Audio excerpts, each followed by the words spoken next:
పిల్లలకి స్కూల్ పాఠశాలైతే పేరెంట్స్‌కి స్కూల్ పేరెంట్స్‌శాల. నమస్కారం. సుమన్ టీవీ ప్రేక్షకులందరికీ శ్రావణ మాస శుభాకాంక్షలు. శ్రావణ మాసం పూజల మాసం. శ్రావణ మాసాన్ని నభోమాసం అంటారు. శ్రావణ భాద్రపదాలు వర్ష ఋతువు కాబట్టి ఇలాంటి పేరుతో చెప్తారనమాట. అయితే ఈ వర్షాకాలం కావటం వల్ల ప్రకృతి పరమ శోభాయమానంగా ఉంటుంది, ప్రశాంతంగా ఉంటుంది. కొంచెం వానలు అడ్డం వచ్చినప్పటికీ షాపింగ్లకి పూజలకి పెద్దగా ఇబ్బంది ఏమి ఉండదు.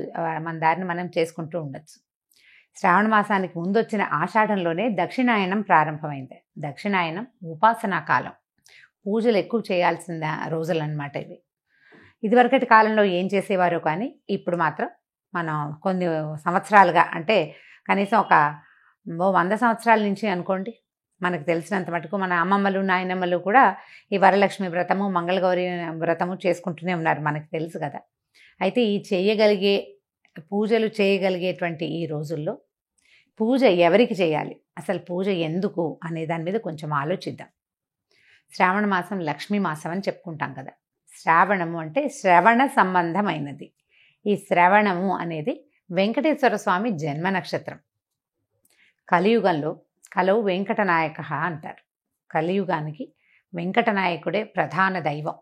ఆయన నామ సంకీర్తన వల్లే చాలా పాపాలు తొలగుతాయి, కర్మ సంచయం జరుగుతుందని, కర్మశేషం మిగలకుండా పోతుందని, మనం ఏ కర్మలైతే ఇంతకు ముందు చేసుకున్నామో, ముందు జన్మల్లో చేసామో వాటి నుంచి కొంత విముక్తి లభిస్తుందని ఆ కొండ ఎక్కటము, స్వామిని తలచటం వల్ల అని బాగా నమ్ముతాం మనం. అయితే స్వామివారి జన్మ నక్షత్రమైన ఈ శ్రవణ నక్షత్రానికి సంబంధించినటువంటి శ్రావణ మాసము లక్ష్మీ అమ్మవారికి అత్యంత ప్రీతిదాయకమని చెప్పబడుతుంది. లక్ష్మితో పాటుగా మంగళవారాలు మంగళ గౌరీ వ్రతాన్ని కూడా ఈ కాలంలో చేసుకుంటాం. అయితే లక్ష్మీదేవి అనగానే ఏమిటి లక్ష్మీదేవి స్వరూపం? లక్ష్మీదేవి భర్తని అనుసరించి ఉంటుంది. అనుసరించి అంటం కంటే నిత్యానపాయనిగా ఉంటుంది. ఆయన్ని వీడి ఉండదు, భర్తతోటి కలిసే ఉంటుంది.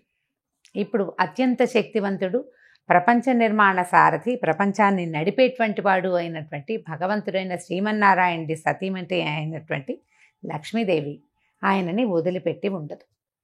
ఆయన యొక్క శక్తి లక్ష్మీదేవే అని చెప్పాలి మనం. భగవంతుణ్ణి నడిపించేదే లక్ష్మి. భగవంతుడు మనని నడిపిస్తాడు. మనని నడిపించే భగవంతుని యొక్క నడక శక్తి అయినటువంటి లక్ష్మీదేవిని నిత్యము అర్చించడము చాలా శుభస్కరము, అత్యద్భుతమైన విషయం. అయితే ఇప్పుడు లక్ష్మీదేవి అనగానే మనకు ఒక రూపం, ఒక ధ్యానం వస్తుంటుంది. చక్కగా పద్మాసనం వేసుకుని ఎర్రటి తామర పువ్వులో కూర్చుని ఉంటుంది. చేతుల్లో ఇంచి ఇలా ధనరాశులు చేతిలో ఇంచి రాలుతున్నట్టు, పక్కన 2 ధనపు కుండలు పెట్టి వెనకాల 2 ఏనుగులు ఆమెను అర్చిస్తున్నట్టుగా అట్లా మనకి గుర్తొస్తుంది. లక్ష్మీదేవి అనగానే ధనం చేత్తో వేసేది, ఒక చెయ్యిలాగా ఉంటుంది. చేతిలో నుంచి పడిపోతుంటే ఇందులో నుంచి ప్రసాదంలాగా మనకి డబ్బు వచ్చేస్తున్న భావన వస్తుంది. డబ్బు, ధనము అది ఇచ్చే దేవత లక్ష్మీదేవి. కానీ లక్ష్మి అంటే ధనం కాదండి. లక్ష్మి అంటే శ్రద్ధ. లక్ష్మి అంటే వృద్ధి. ఎక్కడైతే శ్రద్ధ ఉంటుందో అక్కడ వృద్ధి ఉంటుంది అని చెప్పబడుతుంది. శ్రద్ధకి ఎంత చిన్న విషయాల్లో అయినా శ్రద్ధ కావాల్సిందే. మన ఇంట్లో ఓ సూది ఉంది, మనకు చీర జరిగింది, కుట్టుకుంటాం. మన సూదేనని కసకసా చేసేస్తామా? చెయ్యము. శ్రద్ధగా చేయాలి. అప్పుడు చెయ్యి తెగదు, చేతిలో గుచ్చుకోదు, వస్తువు సజావుగా అవుతుంది మనం చేస్తున్న పని. ప్రతి విషయంలోనూ ఇటువంటి శ్రద్ధే కావాలి. చూడండి, ఒక అరటిపండు తింటున్నాం, అరటిపండు జారి కింద పడిపోయింది. కళ్ళకత్తుకుని తీసి నోట్లో వేసుకుంటామా? కింద పడిపోయిందని పడేస్తాం. అదే ఒక 100 రూపాయల నోటు, ఒక రూపాయి బిళ్ళ కనీసం కింద పడింది అనుకోండి, ఏం చేస్తాం? బురదలో పడితే కడుక్కుంటాం. కాగితం కనుక బురదలో పడితే అలాగా తుడుచుకుంటాం, కళ్ళు కత్తుకుంటాం. అమ్మో మాలక్షమ్మ కోపం వస్తుంది అని. ప్రతిదాన్ని ఇదే శ్రద్ధగా తీసుకోవాలి. నీ యందు ఉన్న శ్రద్ధే లక్ష్మీ అనుగ్రహం. మనకి ప్రతి విషయంలోనూ లక్ష్మీదేవి అనుగ్రహం కావాలి. ఎక్కడెక్కడ కావాలి చూడండి. తెల్లవారి నిద్ర లేవడానికి అక్కడి నుంచి మొదలు పెడితే ప్రతి విషయము, ప్రతి దాంట్లోనూ నీకు ధైర్యం కావాలి, దానికి లక్ష్మీదేవి అవసరం.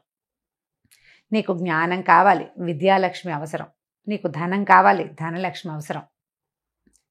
ధాన్యం పంటలు పండిస్తున్నావు, ధాన్యలక్ష్మి అవసరం. మన దగ్గర 4 ఆవులు ఉన్నాయి, పాడి పంట వృద్ధి చెందాలి, అక్కడ అక్కడ కావాల్సిన లక్ష్మి, గోలక్ష్మి, గోమాలక్ష్మి, ఆవిడ సహకారం ఉండాలి. ధాన్యలక్ష్మితో పాటు పంటలు బాగా పండాలంటే సస్యలక్ష్మి కావాలి. ప్రతి చోట ఉండే సమృద్ధి సరి అయినదే లక్ష్మీ అవతారం. అటువంటి లక్ష్మిని సాకారంగా పూజించేందుకే ఈ శ్రావణ మాసాన్ని నిర్ధారించారు. సాకారంగా పూజించాలి అంటే మనం చక్కగా ఒక కలశం పెట్టుకుని ఆ కలశానికి చక్కగా అలంకారం చేసుకోవటం, మామిడి మండలు వాటితోటి అలంకరించుకోవటం, మామిడాకులతో అలంకారం చేసి ఒక కొబ్బరికాయ పెడతాం, దానికి ఒక వస్త్రధారణ చేస్తాం కలశానికి. కలశంలో లక్ష్మీదేవిని ఆవాహన చేసుకుంటాము. ఓ చిన్న ప్రతిమ ఏదైనా పెట్టుకుంటాము. కొద్దిగా బంగారమైన శ్రావణంలో కొనుక్కోవాలనుకుంటాము. ఈ బంగారం వృద్ధవుతుందన్న నమ్మకంతో, శ్రద్ధతోటి కొన్న వస్తువు వృద్ధవుతుంది, అదే పాయింట్. ఇట్లా మనం ప్రతి సంవత్సరము చేస్తే బోల్డ్ సంవత్సరాలు గడిచే కొందికి బోల్డ్ బంగారం తయారవుతుంది. అయితే ఏటా ఏటా వచ్చే పూజకి పెద్దగా చెప్పుకునేందుకు ఏమీ ఉండదు. కానీ ప్రతి సంవత్సరము మనం చక్కగా ఇళ్ళు వాకిళ్ళు బాగు చేసుకుంటాము, దేవుడి గది బాగా శుభ్రం చేసుకుంటాము, కొత్త ప్రతిమలు ఏమైనా కొనుక్కుని తెచ్చుకుంటాము, కొత్త బట్టలు కొంటాము, కొత్తగా ఒక లక్ష్మీ రూపు కొనుక్కుని తెచ్చుకుంటాము. పుట్టింటి వాళ్ళు ఇస్తారు, అత్తవారింటి వాళ్ళు ఇస్తారు. ఎవరికైనా ఏదైనా ఇవ్వదలుచుకుంటే శ్రావణ మాసంలో ఇస్తే ఫలితం బాగుంటుంది. బోలెడన్ని తెలుస్తూ ఉంటాయి. ఈ మార్గంలోనే నిత్యము లక్ష్మీ ఆరాధన చేయడానికి ఈ నెల రోజులు అత్యంత శ్రేష్టమైనవి. విశేషమైన ఆరాధన చేయగలిగే వాళ్ళు, చక్కగా వస్త్రాలంకరణ చేసి రూపులు కొనుక్కుని చేయగలిగిన వాళ్ళు చేసుకోవచ్చు. ఒకవేళ చేయలేని వాళ్ళు ఏం చేయాలి? లక్ష్మీ ఆరాధనకి మన ఇంట్లో ఉన్న పాత పటం కూడా పనికొస్తుంది. చక్కగా పటం తుడుచుకోవటం, అమ్మవారికి కొంచెం పసుపు గంధం పెట్టి బొట్టు పెట్టడం, తర్వాత ఒక దీపారాధన చేసుకోవటం, 4 పువ్వులు తోటి అర్చన చేసుకోవటం, లక్ష్మీ అష్టోత్తరం లాంటివి చదువుకోవటం. అష్టోత్తరం అంత పెద్దది రాదు. ఇంద్రుడు చేసినటువంటి మహాలక్ష్మి అష్టకం 10 శ్లోకాలు ఉంటాయి, చిన్నదే. ఆ 10 శ్లోకాలు చదువుకోవటం. అంత పెద్దది రాదండి మాకు, ఒక్క శ్లోకం వచ్చు. లక్ష్మీ క్షీర సముద్ర రాజతనయాంతోటైనా సరే ఆ శ్లోకం చదువుకుని అమ్మవారికి శ్రద్ధగా పువ్వులు సమర్పించి, బెల్లం ముక్క పంచదార దగ్గర నుంచి మీరు రవ కేసరి వరకు ఏది చేసి పెట్టినా సరే శ్రద్ధగా చేసి అమ్మవారికి నివేదన చేసుకోండి. ఈ నెల రోజులు ఇలా శ్రద్ధగా ఆరాధించిన వాళ్ళకి అన్ని విధాల సర్వతోముఖాభివృద్ధి లభిస్తుంది. బాగా సాంగంగా చేయగలిగిన విధానంతో చేసుకోగలిగిన వాళ్ళు చేసుకుంటారు. చేసుకోలేకపోయినా కూడా మాకు రాదు కాబట్టి మేము చేయలేము అన్న భావన పడద్దు. అసలు పూజకి రావడం కాదు కావాల్సింది, శ్రద్ధ కావాలి. శ్రద్ధతోటి లక్ష్మీ ఆరాధన చేయండి. లక్ష్మీ ఆరాధనలో భాగంగా అసలు లక్ష్మీదేవి ఏ ఏ విషయాల్లో ఉంటుందో చూద్దాం. ఎవరి దగ్గర లక్ష్మి ఉంటుంది? లక్ష్మి అంటే డబ్బు అనుకోవట్లేదు కదా, మనం చాలా విషయాలు చెప్తున్నాం. లక్ష్మి చాలా ఇష్టంగా ఉండే ప్రదేశాలు కొన్ని ఉన్నాయి. అవి ఎన్ని ఉన్నాయండి? ఒక కనీసం ఒక 30-40 నేను చెప్తుంటే అలా లిస్ట్ వచ్చేస్తూనే ఉంటుంది. శుభ్రమైన వస్త్రాలు, శుభ్రమైన ఇల్లు, అలంకరించిన వాకిళ్ళు, పోట్లాటలు లేని ఇల్లు, ఏకీచులాటలు లేనటువంటి సంసారాలు, మన బియ్యం బస్తాలు, బియ్యం డబ్బా, పసుపు డబ్బాలు, పసుపు కుంకాల్లో లక్ష్మీదేవి ఉంటుంది. ఆమెకి ఇష్టం ఆ రంగులు, అక్కడ ఉంటుంది. అందుకని చూడండి, మన ఇంట్లో పసుపు కనుక చివరికి వచ్చింది అనుకోండి, అయిపోయింది పదం వాడనివ్వరు, నిండుకుందనమంటారు. అయిపోయింది అనకూడదు, ఖాళీ చేయకూడదు. అసలు బియ్యం డబ్బాని కూడా ఖాళీ చెయ్యరు, చివరికి 2 గింజలు వెనక్కి వేసుకోవాలి, అలా ఖాళీగా ఉంచకూడదు. అవన్నీ లక్ష్మీ స్థానాలుగా భావిస్తాం. ఇతరులకి సేవ చేసే వాళ్ళకి, ఇతరులకి సహాయం చేసే వాళ్ళ దగ్గర, ఎవరైతే పరమత సహనంతో మెలుగుతారో వాళ్ళ దగ్గర, ఏదైనా తగాదా వచ్చినా తిరగబడి మాట్లాడకుండా ఎవడుంటాడో వాడి దగ్గర, వాడి సహనంలో లక్ష్మి ఉంటుంది. చిన్న పిల్లల్లో, పెద్ద వృద్ధుల్లో, శుభ్రమైన మంచాల మీద, మంచం కూడా లక్ష్మీ స్వరూపమే. మన ఇంట్లో మనం వాడుకునే తిరగలి, రోకలి, రోలు, గుండ్రాయి, ఇవన్నీ కూడా లక్ష్మీ స్వరూపాలే. వీటితోటి మనం ఎంత శ్రద్ధగా ఉంటున్నాము అనే దాన్ని బట్టే లక్ష్మీ మకటాక్షం మన మీద ఎంత ఉంటుంది అనేది ఉంటుంది. దేనిని పారేయకూడదు. అన్నం వృధా చేయని ఇళ్లల్లో లక్ష్మీదేవి ఉంటుంది. ఎప్పుడూ వెలుగ్గా ఉండటం, నిత్యము దీపారాధన చేయబడ్డం, సాయంకాల సంధ్యావేళల్లో తలుపులు వేసుకోకుండా లైట్ వెలిగించి తలుపు తీసి పెట్టుకోవాలి. ఆ సమయంలో లక్ష్మీదేవి యొక్క ప్రవర్తన బాగుంటుంది. ఆవిడకి ఇష్టం అనమాట అది. ఆవిడ ఎక్కువ నడిచి వస్తూ ఉంటుంది బయటికి లోపలికి. పువ్వులతో అలంకరించిన దేవతా స్వరూపాల్లో లక్ష్మి ఉంటుంది, జలంలో లక్ష్మి ఉంటుంది, పాత్రలలో లక్ష్మి ఉంటుంది. వీటన్నిటినీ మనం శుభ్రంగా ఉంచుకోవాలి. ఇలా శుభ్రంగా ఉంచుకున్న వాటి వల్ల మనకి లక్ష్మి పెంపొందుతుంది. పాత్రలు శుభ్రంగా ఉన్నాయి, ఆరోగ్యం పెంపొందుతుంది. మంచం శుభ్రంగా ఉంది, చక్కని నిద్ర పడుతుంది, మరునాడు చక్కగా పనిచేస్తాం మనం. ఇల్లు శుభ్రంగా ఉంటే ఆరోగ్యము బాగుంటుంది, పవిత్రంగా ఉంటుంది, ప్రశాంతంగా ఉంటుంది. ప్రతి వాళ్ళకి జీవితంలో ఏవో కావాలని ఉంటుందండి. అన్నం లేని వాడికి అన్నం కావాలి, అన్నం నీళ్ళు 4 అందేవాడికి ఇంకొంచెం బెటర్మెంట్ కావాలనిపిస్తుంది, ఆ బెటర్మెంట్ కూడా ఉన్నవాడికి ఇంకా పైకి ఎదిగిపోవాలనిపిస్తుంది, ఆ పైకి కూడా ఎదిగాక వాడికి చిత్తశాంతి ఉండదు, వాడికి మనశ్శాంతి కావాలి, శాంతి లక్ష్మి అవసరపడుతుంది. ఇవన్నీ ఉంటే ఆరోగ్యం ఉండదు, ఆరోగ్య లక్ష్మి అవసరపడుతుంది. వ్యక్తులు ప్రతి వాళ్ళు ఏదో ఒక లోటుతోటే ఉంటుంటారు.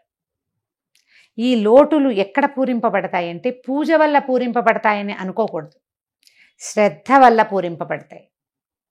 మనం ఏ పొరపాటు చేస్తున్నాం, దేనివల్ల నాకు ఇది వస్తోంది ఈ సమస్య అని మనకు ఆలోచన వస్తే చాలు, ఆ విషయాన్ని శ్రద్ధతోటి సరి చేసుకుంటే మనకు కావాల్సింది సమకూరుతుంది. వ్యక్తుల యందు ఉండేటువంటి శ్రద్ధే సాక్షాత్ శ్రీ మహాలక్ష్మి స్వరూపం.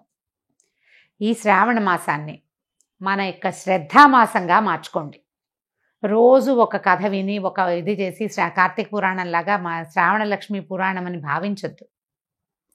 ఇవి నెల రోజులు మీరు శ్రద్ధగా గనక ఉంటే, శ్రద్ధగా ఉండటం మీకు అలవాటైపోతుంది. ప్రతి విషయంలోనూ ఏ పని చేసినా శ్రద్ధగా చేయాలి. పోట్లాడినా కూడానా అని అడగండి, పోట్లాడకూడదు, పోట్లాడద్దు, కొట్లాడద్దు, కీచులాడద్దు. ఎవరితోటి తగాదా వచ్చే పరిస్థితిని అసలు రానివ్వకుండా ఉంచుకుందాం. ఈ నెలని శ్రద్ధామాసంగా భావించి ఈ నెల రోజులు ఒక దీక్షలాగా దీన్ని చేపట్టండి. ఆ తర్వాత మన ఇళ్లలో సమస్యలు తగ్గిపోతాయి. అత్తగారులతోటి కానీ, భర్తలతోటి కానీ, ఆడపడుచులతోటి కానీ, పిల్లలతోటి కానీ సమస్యలు ఉండవు. ఒకవేళ మనం ఆఫీస్లో పనిచేస్తుంటే ఆఫీస్ వాళ్ళతోటి కూడా మనకు సమస్యలు తగ్గిపోతాయి. శుభ్రత, జాగ్రత్త పెరిగితే ఆరోగ్యం పెంపొందుతుంది. మీరు రోజంతా ప్రశాంతంగా ఉండి శ్రద్ధగా ప్రశాంతంగా ఉండడానికి ప్రయత్నం చేస్తే ఆరోగ్య సమస్యలన్నీ తగ్గుతాయి, చిత్తశాంతి ఆటోమేటిక్గా వచ్చేస్తుంది. ప్రయత్నించి మొత్తం మామ్స్ అందరూ కనుక దీనికోసం ట్రై చేస్తే ఆటోమేటిక్గా డాడ్స్ అండ్ కిడ్స్ ట్రై చేస్తారు. తప్పకుండా ప్రయత్నించండి. కనీసం అయ్యో ఇవాళ చేయలేకపోయాను రేపైనా చేద్దాం అని అనుకోండి. ఇవాళ పోట్లాడేసేయాల్సి వచ్చింది, లేదా గొడవ పడాల్సి వచ్చింది, లేదా ఏదో వస్తువు పడిపోయింది, పగిలిపోయింది, పాలు విరిగిపోయినాయి, ఇలా అజాగ్రత్తలు బోల్డన్ అవుతాయి కదా, వాటన్నిటినీ సరి చేసుకునేందుకు ట్రై చేయండి. ఇవాళ పొద్దున్నుంచి మనం ఆలోచించాలి. పాలు పొంగిపోకూడదు, జ్ఞాపకం పెట్టుకోండి.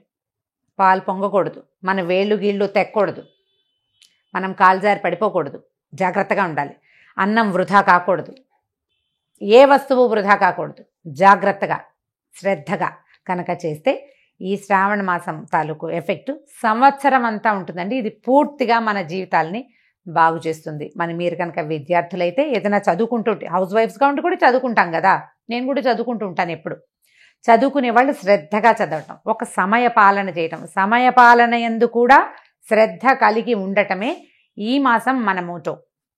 అదే మన స్లోగన్. శ్రావణాన్ని శ్రద్ధగా మార్చుకోండి, దానికోసం ప్రయత్నం చేయండి. ఈ మాసంలో చేయవలసిన చిన్న పూజలు అవి వ్రతాలు ఉన్నాయి కదా, ఎవరి వ్రతాలు పూజలు చేసుకుంటారు. శ్రావణ మంగళవారము శుక్రవారము కూడా మిమ్మల్ని మళ్ళీ కలుసుకోవడానికి ప్రయత్నం చేద్దాం. అయితే ఈ శ్రావణ మాసం సోమవారంతో మొదలవుతుంది. ఈ సోమవారం విధి విధానం ఏమిటో కూడా మళ్ళీ చెప్పుకుందామండి. శ్రావణాన్ని శ్రద్ధగా ఆచరించండి. నమస్కారం.